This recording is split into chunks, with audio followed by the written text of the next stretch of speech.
はいどうも皆さんこんにちは。起動配信エリックです。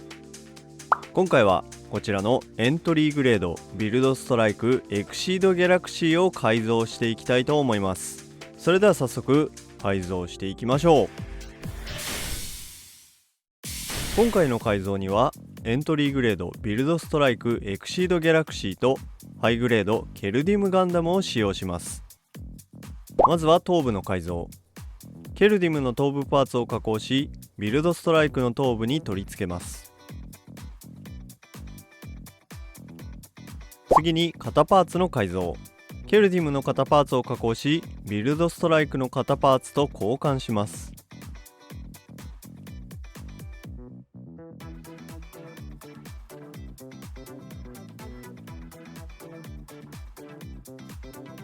胴体の改造です。ケルディムの胴体パーツを部分的に切り分け、接着剤でビルドストライクの胴体に追加装甲として貼り付けていきます。腰のフロントアーマーとサイドアーマーにも胴体と似たような加工をします。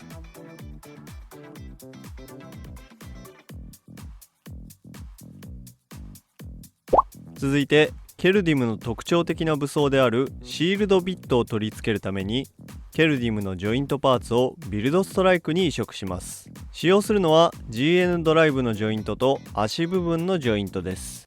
ビルドストライクの足と腕にそれぞれ接着していきます。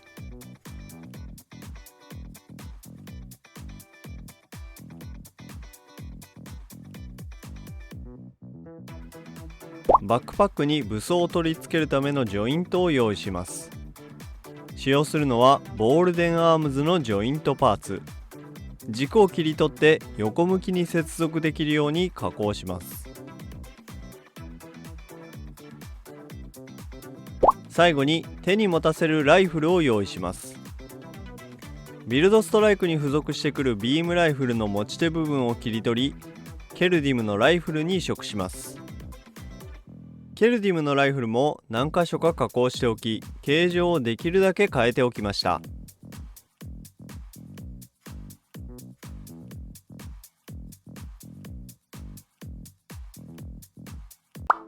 改造作業はこれで終わりです。塗装に移行しましょう。まずは全体にウィノーブラックを塗装し、下地を作った後、順番に各色を塗装していきます。明快白色、ブルー FS15044、エンジングレー FS16081、メタルブラック、プタロシアニンブルー、オレンジ、キャラクターイエロー、ガンクローム、ミッドナイトブルー、クリアブルー、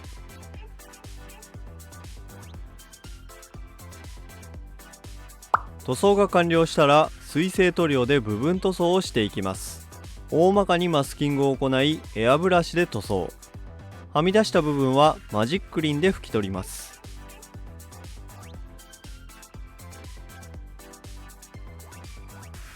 部分塗装が終わったらデカールを貼っていきます。使用したデカールはリアルグレード系のデカールです。リアルグレードのデカールは細かいものが多いので使いやすいですね。